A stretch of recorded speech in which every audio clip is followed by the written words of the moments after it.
ஓரிரு நாட்களுக்கு முன்பதாக ஒரு தீர்மானம் ஐநாவிலே கொண்டு வரப்பட்டது. பஹ்ரைனும் அமெரிக்காவும் இணைந்து ஈரானுக்கு எதிராக கொண்டு வந்த தீர்மானம். அந்த தீர்மானத்தை ஈரானுக்கு ஆதரவாக வீட்டோ செய்திருந்தது ரஷ்யா. ஹிஸ்புல்லாக்களை அழிச்சிட்டோம், ஹிஸ்புல்லாக்களை முடிச்சிட்டோம், இனிமே எந்த அச்சுறுத்தலும் கிடையாது, த்ரெட்னே கிடையாதுன்னு அரசாங்கம் சொல்லுது. மறுபுறம் நம்ம போர்சஸையே ஹிஸ்புல்லாக்கள் அடிச்சு தாக்குறாங்க. ஹிஸ்புல்லாக்களுடைய மிக முக்கியமான ஒரு பிரதிநிதி பேட்டி அளித்திருக்கிறார். பெயர் குறிப்பிடப்படாத பிரதிநிதி என்று சொல்லி இன்றைக்கு அல் ஜசீரா இந்த தரவுகளை வெளியிட்டிருக்கிறது. அவர் வெளியிட்டிருக்கக்கூடிய அறிவிப்பு ரொம்ப அதிபயங்கரமான அறிவிப்பாக இருக்கிறது. அது என்னன்னா,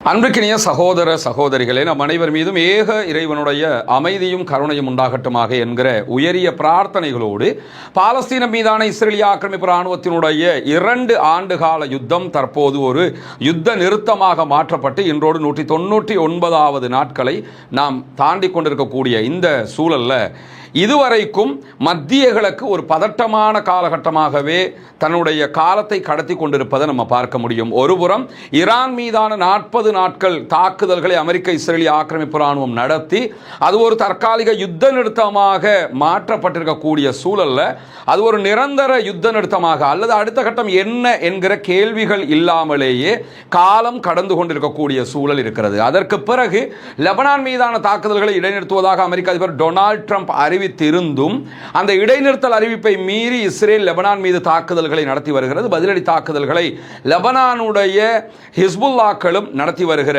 செய்திகளை நம்ம தொடர்ந்து பார்க்க முடிகிறது.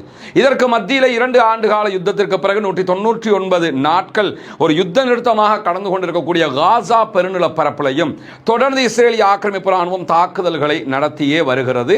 அந்த செய்திகளும் ஒவ்வொரு நாளும் வெளியாகி கொண்டிருக்கிறது. எப்படி பார்த்தாலும் மத்திய கிழக்கு ஒரு ஸ்திரம் இல்லாத ஒரு நிலையை தாண்டி கொண்டிருக்கக்கூடிய சூழல்ல ஈரானுடைய ஃபாரின் மினிஸ்டர் அப்பாஸ் அராக்சி திடீரென பாகிஸ்தானுக்கு சென்றார். பாகிஸ்தானிலே கள நிலவரங்கள் தொடர்பான பல பேச்சுவார்த்தைகளை நடத்தினார். நடத்தியதற்கு பிறகு ஓமான் மஸ்கட்டுக்கு சென்றார். அங்கு போய் ஓமானுடைய அதிபரை சந்தித்து பேசினதுக்கு பிறகு மீண்டும் பாகிஸ்தானுக்கே திரும்பி வந்தவர் திடீரென இன்றைக்கு கிளம்பி மாஸ்கோவுக்கு ரஷ்ய தலைநகருக்கு போயிருக்கிறார். ரஷ்யாவினுடைய அதிபர் விளாடிமிர் புட்டினையும் சந்தித்து பேசியிருக்கிறார். ஈரானுடைய பக்கத்துணையாக இருக்கக்கூடிய மிக முக்கியமான நட்பு நாடு ரஷ்யாவுக்கு அடுத்ததாக சீனா இருக்கிறது.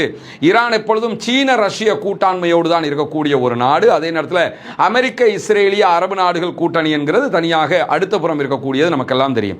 இப்படியான சூழலுக்கு மத்தியில் லெபனான் மீதான இஸ்ரேலிய ஆக்கிரமிப்பு இராணுவத்தினுடைய தாக்குதல்கள் அகோரமாக முடுக்கிவிடப்பட்டிருக்கிற அதே நேரம் லெபனானில் இருக்கக்கூடிய ஹிஸ்புல்லாக்களும் பதிலடி தாக்குதல்களை மிக கடுமையாக நடத்தி வருகிறார்கள். குறிப்பாக இன்றைய தினம் ஹிஸ்புல்லாக்கள் வெளியிட்டிருக்கக்கூடிய ஒரு வீடியோ, பல ஊடகங்களும் பரபரப்பாக வெளியிட்டிருக்கக்கூடிய ஒரு வீடியோ தான் இஸ்ரேலிய ஆக்கிரமிப்பு இராணுவத்தை சேர்ந்த சண்டையிலே காயப்பட்டவர்களை எடுத்துக்கொண்டு ஹெலிகாப்டர்ல ஏற்றிக்கிட்டு மருத்துவமனைக்கு கொண்டு போறதுக்கு ட்ரை பண்ணி கொண்டிருக்கக்கூடிய சூழல்ல ஹிஸ்புல்லாக்களுடைய ஆளில்லா விமான தாக்குதல் நடத்தப்படுகிறது. அந்த தாக்குதல்களில் ஆன் தி ஸ்பாட் ஒருவர் கொல்லப்படுகிறான். அதே போன்று 6 இஸ்ரேலிய ஆக்கிரமிப்பு இராணுவத்தினுடைய சோல்ஜர்ஸ் படுகாயம் அடைந்திருக்கிறார்கள் என்கிற செய்திகள் வெளியாகி இருக்கிற இஸ்ரேலுடைய பல ஊடகங்களில் தலைப்புச் செய்தியாக இதுதான் மாறி இருக்கிறது. லெபனானில் ஹிஸ்புல்லாக்களை அழிச்சிட்டோம், ஹிஸ்புல்லாக்களை முடிச்சிட்டோம், இனிமே எந்த அச்சுறுத்தலும் கிடையாது, த்ரெட்னே கிடையாதுன்னு அரசாங்கம் சொல்லுது. மறுபுறம் நம்ம போர்சஸையே ஹிஸ்புல்லாக்கள் அடிச்சு தாக்குறாங்க, நமக்கு எதிரான பல தாக்குதல்களை நடத்துகிறார்களே. அந்த வீடியோ நீங்க பாத்தீங்கன்னா அந்த வீடியோ எடுக்கப்பட்டிருக்கக்கூடிய தொலைவு என்பது வெறும் ஒரு 200 மீட்டர் தொலைவில் இருந்து எடுத்த மாதிரி இருக்கு. அவ்வளவு அருகாமையில் அவங்க நின்று வீடியோ எடுக்கிற அளவுக்கு தான் இஸ்ரேலுடைய பாதுகாப்பு நிலை இருக்கிறது என்று அவர்களுடைய ஊடகங்களை கிண்டல் அடிக்கிற அளவுக்கு கடுமையான பதிலடி தாக்குதல்களை ஹிஸ்புல்லாக்கள் தொடர்ந்து இஸ்ரேல் மேல நடத்தி வரக்கூடிய சூழல்ல இன்றைக்கு அல் ஜசீராவினுடைய அரபி பகுதிக்கு ஹிஸ்புல்லாக்களுடைய மிக முக்கியமான ஒரு பிரதிநிதி பேட்டி அளித்திருக்கிறார். பெயர் குறிப்பிடப்படாத பிரதிநிதி என்று சொல்லி இன்றைக்கு அல் ஜசீரா இந்த தரவுகளை வெளியிட்டிருக்கிறது. அவர் வெளியிட்டிருக்கக்கூடிய அறிவிப்பு ரொம்ப அதிபயங்கரமான அறிவிப்பாக இருக்கிறது. அது என்னன்னா, ஒன்றோ யுத்த நிறுத்தம், இல்லை என்றால் யுத்தம் என்கிற நிலை தொடர வேண்டும். எங்களோட யுத்த நிறுத்தம் என்று சொல்லிக்கிட்டே இஸ்ரேல் தொடர்ந்து எங்க மக்கள் மேல தாக்குதல் நடத்தி வருகிறது. தெற்கு லெபனான் மேல தொடர் தாக்குதல்களை அவர்கள் நடத்துவதை நாங்கள் ஏற்றுக்கொள்ளவே மாட்டோம், பொறுத்துக்கொள்ளவே மாட்டோம். பதிலடி தாக்குதல்களையும் நாங்கள் நடத்தி கொண்டு வருகிறோம். ஆனால் இது எவ்வளவு தூரம் பதிலடி தாக்குதல்களாக மட்டும் தொடரும் என்பதுதான் கேள்வியாக இருக்கிறது என்று சொல்லக்கூடிய குறித்த அதிகாரி அல் ஜசீரா அரபிக் தளத்துக்கு சொல்லும் போது மேலதிகமாக என்ன சொல்றாரு சொன்னா, இஸ்ரேல் தெற்கு லெபனான்ல பல பகுதிகளையும் கைப்பற்றுவதற்கு முயற்சி செய்கிறது. இஸ்ரேலுடைய அறிவிப்பே என்னன்னா, தெற்கு லெபனான்ல லிட்டானி ரிவர் இருக்கிறது, அந்த லிட்டானி ஆறு வரைக்கும் நாங்கள் கைப்பற்ற போறோம், கிட்டத்தட்ட 30 கிலோமீட்டர் அளவுக்கு கைப்பற்ற போகிறோம் என்பதுதான் அவர்களுடைய அறிவிப்பு. ஆனால் ஒரு 2 கிலோமீட்டரை கூட இன்னும் அவங்க கைப்பற்றல. இத்தனை நாட்கள் சண்டைக்குள்ள அந்த அளவுக்கு டஃப் கொடுத்து கொண்டிருக்கிறாங்க ஹிஸ்புல்லாக்களுடைய ரதுவான் படைப்பிரிவு.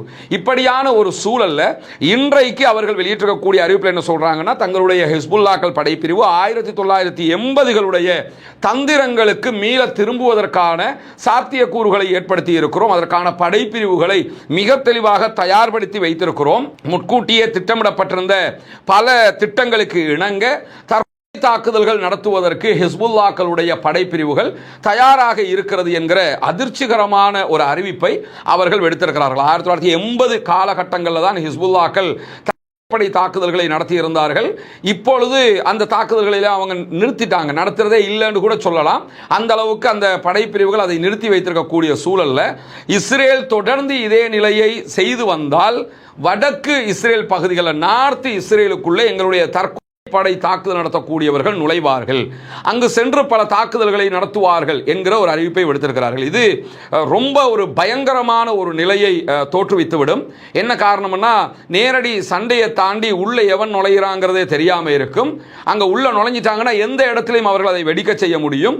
இஸ்ரேலுங்கிற நாடே இல்லாம போற அளவுக்கு கூட அந்த அளவுக்கு ஒரு படு பயங்கரமான நிலையை அவர்கள் உண்டாக்க முடியும் என்பதைத்தான் கடுமையான ஒரு எச்சரிக்கையாக இன்றைக்கு விடுத்திருக்கிறது ஹிஸ்புல்லாக்கள். இந்த த்ரெட்னை ஹசன் நஸ்ருல்லா கூட கடந்த யுத்தத்தில் விடலை.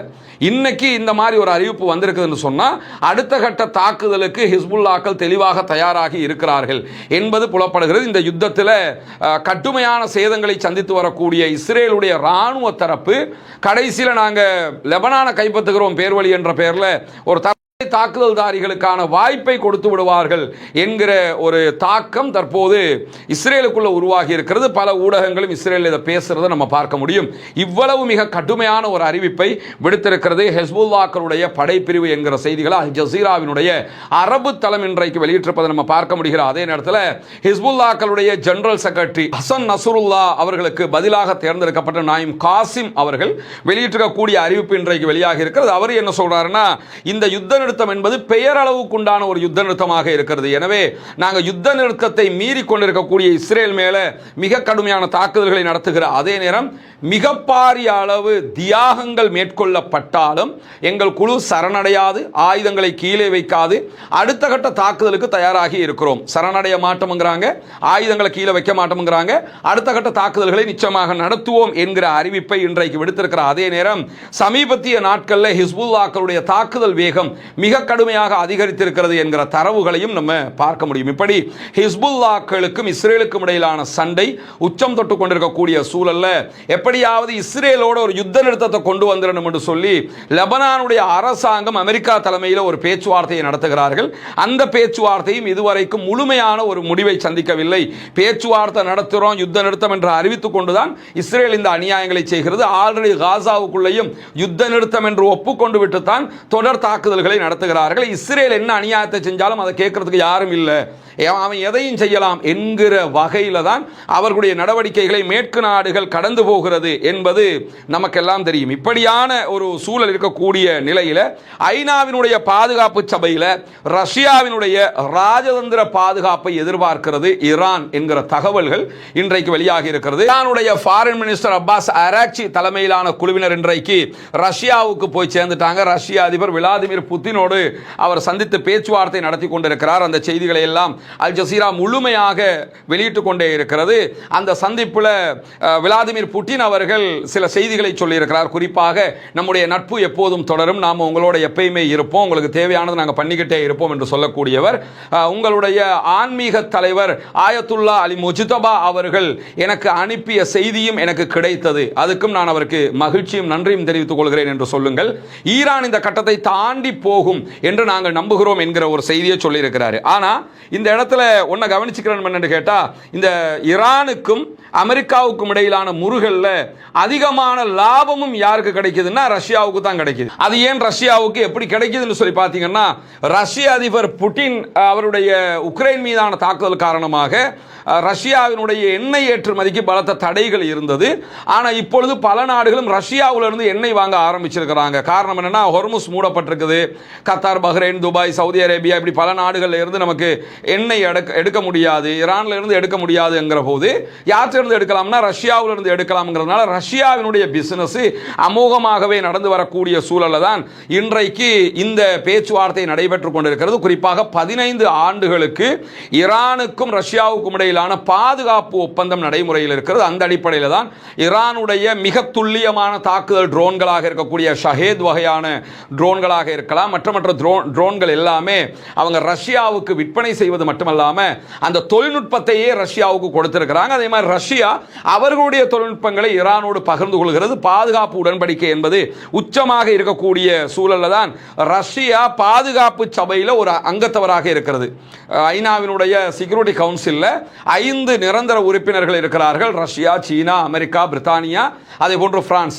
இந்த 5 நாடுகளில் ரஷ்யாவும் சீனாவும் வெளிப்படையாகவே ஈரானுக்கு ஆதரவாக இருக்கக்கூடிய நிலையில தான் இந்த சந்திப்புலையும் எங்க மேல ஏதாவது தீர்மானங்கள் கொண்டு வந்தா தொடர்ந்து நீங்க எங்களுக்கு சப்போர்ட்டிவாக இருக்கணும் என்கிற செய்திகளையும் இன்றைக்கு ஈரானுடைய foreign minister Abbas Araghchi Vladimir Putin இடத்துல முன் வச்சிருக்கிறாரு. ஓரிரு நாட்களுக்கு முன்பதாக ஒரு தீர்மானம் ஐநாவிலே கொண்டு வரப்பட்டது. பஹ்ரைனும் அமெரிக்காவும் இணைந்து ஈரானுக்கு எதிராக கொண்டு வந்த தீர்மானம், அந்த தீர்மானத்தை ஈரானுக்கு ஆதரவாக வீட்டோ செய்திருந்தது ரஷ்யா. அந்த தீர்மானத்தை அமெரிக்கா தான் கொண்டு வந்தாங்க பஹ்ரைனோட இணைந்து. ஆனால் கொண்டு வந்திருந்தாலும் அந்த தீர்மானத்துக்காக ஆதரவு தெரிவிக்காமல் எதிர்த்து வாக்களித்து வீட்டோ பவரை பயன்படுத்தி அந்த தீர்மானத்தையே நாஸ்தி பண்ணி இருந்தாங்க ரஷ்யா, ஈரானுக்கு ஆதரவாக என்கிற செய்திகளும் வெளியாகி கொண்டிருக்கக்கூடிய சூழல்ல தான் இந்த சந்திப்பு முக்கியத்துவப்படுத்தப்படுகிறது. ஈரான் எது பண்ணினாலும் ரஷ்யாவுக்கு தெரியாம பண்ண மாட்டாங்க என்கிற ஒரு நிலையும் இருப்பதை நம்ம அவதானிக்க முடிகிற அதே நேரத்தில் ஈரானுடைய தலைமை காரணமாக அமெரிக்கா ரொம்ப டிஸ்டர்பாக இருக்கிறாங்க அப்படின்னு சொல்லி இன்றைக்கு ஜெர்மனுடைய அதிபர் வெளியிட்டிருக்கக்கூடிய அறிவிப்பை நம்ம பார்க்கலாம். அந்த அறிவிப்பில் அவர் தெளிவாக ஒரு விஷயத்தை சொல்றாரு. ஈரானுடனான யுத்தத்தில் இருந்து வெளியேறதுக்கு என்ன திட்டங்களை எல்லாம் அமெரிக்கா வைத்துக் கொண்டிருக்கிறது என்பது எங்களுக்கு புரியவே இல்லை அப்படிங்கிறாரு. ஏன்னா ஈரானுடைய யுத்தத்திலிருந்து இப்போ வெளியே போகணும், அவங்க வெளியேறாமல் இருந்தாங்கன்னா இன்னும் மாட்டிக்கிட்டு சிக்கிக்கிடுவாங்க, சேத்துக்குழியில் போய் மாட்டிக்கிட்டாங்க. எனவே அதிலிருந்து அவங்க வெளியே போகணும். எப்படி வெளியேற போறாங்கிறதா இங்கே இருக்கக்கூடிய கேள்வி என்று சொல்லக்கூடிய ஜெர்மனுடைய அதிபர் மேர்ஸ் என்ன சொல்றாருன்னு சொன்னா, மேலதிகமாக ஈரானியர்களை பொறுத்தவரையில் வெளிப்படையாகவே ரொம்ப திறமையாக பேச்சுவார்த்தையை நடத்துகிறார்கள் என்கிறத நாங்கள் பார்க்கும்போதே தெரிஞ்சுக்கிறோம். ஈரானுடைய தாக்குதல் யுத்தத்தை எடுத்துக்கிட்டால் ரொம்ப திறமையான யுத்தத்தை அவங்க பண்ணி முடிச்சிட்டாங்கிறது உலகமே பார்த்துருச்சு.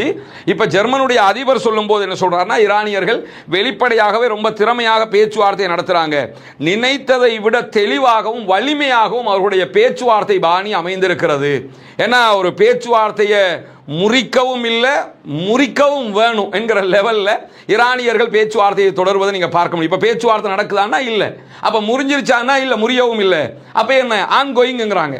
இந்த மாதிரி ஒரு நிலைமையை மெயின்டைன் பண்றதுல ஈரானியர்கள் தேர்ந்தவர்கள் என்கிற செய்திகளை எல்லாம் இன்றைக்கு ஜெர்மனுடைய அதிபரே சொல்லி இருக்கக்கூடிய காட்சிகள் வெளியாகி இருக்கிற அதே நேரத்தில் தான் ஹொர்முஸ் ஜலசந்தியை திறப்பதற்கு ஈரான் அமெரிக்காவுக்கு முன்வைத்திருக்கக்கூடிய மிக முக்கியமான ஒரு கோரிக்கை பற்றிய செய்தியும் வெளியாகி இருக்கிறது. ஈரான் இன்றைக்கு விடுத்திருக்கக்கூடிய அறிவிப்பில் ஆக்சியோஸ் வெளியிட்டிருக்கிறாங்க. என்னன்னு கேட்டா, அணுசக்தி பேச்சுவார்த்தைகளை பிற்பட்ட ஒரு காலத்துக்கு வச்சுக்கிருவோம், அணுசக்தி தொடர்பான பேச்சுவார்த்தையால தான் இழுவரி நீடிக்குது, அப்படின்னா அணுசக்தி பற்றிய பேச்சுவார்த்தை பிறகு வச்சுக்கிறோம், இப்போ ஹொர்முஸை திறக்கிறத பத்தி பேசுவோம், நாங்க ரெடியா இருக்கிறோம் இருக்கிறாங்க. இதுவும் ஏற்கனவே ஜெர்மன் அதிபர் சொன்ன மாதிரி ஈரானுடைய பேச்சுவார்த்தை திறமையில் இருக்கக்கூடிய ஒரு பகுதின்னு தான் நம்ம புரிஞ்சுக்கிறோம். காரணம் என்னன்னு கேட்டா, இப்ப இந்த அணுசக்தி பேச்சுவார்த்தை நடத்தப்பட்டால் வெகு சீக்கிரமாக அங்கே இருக்கக்கூடிய செறிவூட்டப்பட்ட யுரேனியத்துக்கு என்ன பண்ணுறதுங்கிற கேள்வி இருக்குது.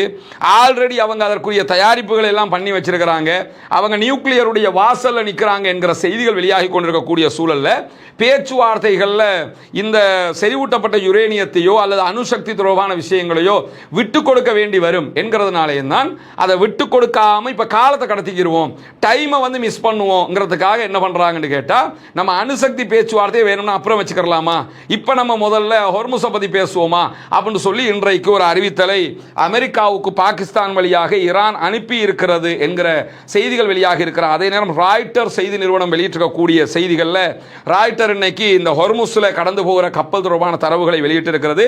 கடந்த 24 மணி நேரங்களுக்குள்ளாக குறைந்தது 7 கப்பல்கள் மாத்திரமே ஹொர்முஸை தாண்டி சென்றிருக்கின்றன. அதிலும் ஒரு பாரிய ஈரானிய சரக்கு கப்பல் கடந்து சென்றிருக்கிறது என்கிற செய்திகள் வெளியாக இருக்குது. அமெரிக்க அதிபர் என்ன சொல்றாருன்னா, எங்க போர்சஸ் அப்படி கண்ணை நீட்டிக்கிட்டு நிற்கிறாங்க, உள்ள ஒரு ஈரான் கப்பல் நுழைய முடியாது அப்படிங்கிறாரு. ஆனால் ஈரானுடைய ஒரு கப்பல் இன்றைக்கும் ஈரானை நோக்கி பயணித்திருக்கிறது என்கிற செய்திகளை இன்றைக்கு ராய்ட்டர் வெளியிட்டிருக்கக்கூடிய செய்தியிலிருந்து நம்ம புரிந்து கொள்ள முடிகிற அதே நேரத்தில் பஹ்ரைன் வெளியிட்டிருக்கக்கூடிய ஒரு அறிவிப்பு வெளியாக இருக்கிறது. ஈரான் பஹ்ரைன் மீது தாக்குதல் நடத்துகிற சந்தர்ப்பத்தில் பஹ்ரைனுக்கு எதிராக ஈரானுக்கு ஆதரவாக நின்றார்கள் என்கிற குற்றச்சாட்டில் 69 பேருடைய குடியுரிமை ரத்து செய்யப்பட்டிருக்கிறது என்கிற செய்திகளை பஹ்ரைன் வெளியிட்டிருக்கிறாங்க.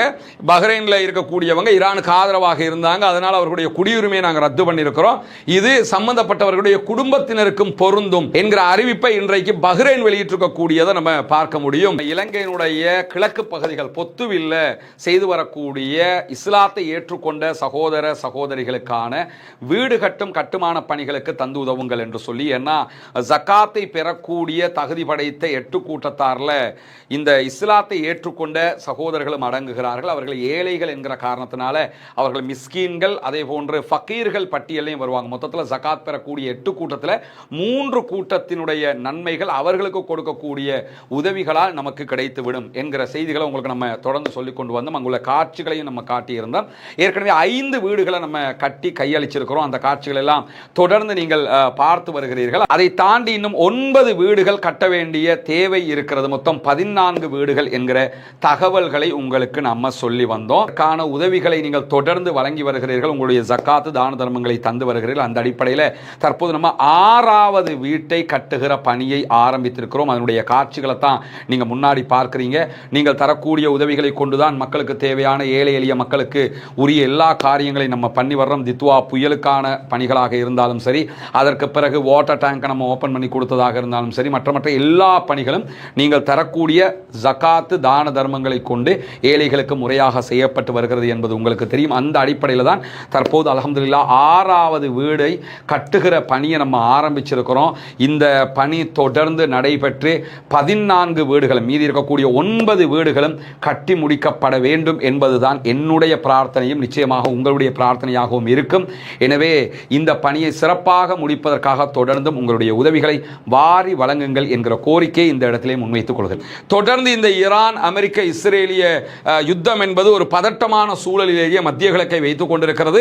ஆக்கிரமிப்புகள் ஓய வேண்டும், ஆக்கிரமிப்பாளர்கள் ஓய வேண்டும், மத்திய கிழக்கு மீதான தாக்குதல்கள் நிறுத்தப்பட்டு மொத்த மத்திய கிழக்கும் முழு உலகமும் அமைதியாக வாழ வேண்டிய ஒரு சூழல் உருவாக வேண்டும் என்கிற பிரார்த்தனையை வல்ல ரஹ்மான் அல்லாஹ்விடத்திலே முன்வைக்கிறார். அதே நேரம் ஆக்கிரமிப்பாளர்களுக்கு எதிராக தொடர்ந்தும் ஜனநாயக ரீதியாக குரல் எழுப்புவோமாக.